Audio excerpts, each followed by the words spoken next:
front of me is Oppo Reno 7 Lite, and today I would like to show you how you can switch on or off app notifications from apps of your choosing on this device.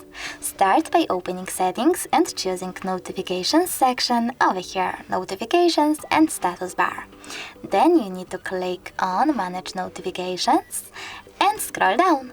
Now pick one of your apps. I will go with Assistant and click on the switcher next to it.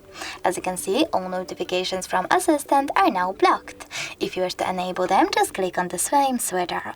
But you can always just tap on one of your apps instead and manage all notifications from here. Thanks so much for watching. If you enjoyed this video, smash that like button, comment, and don't forget to subscribe. Bye!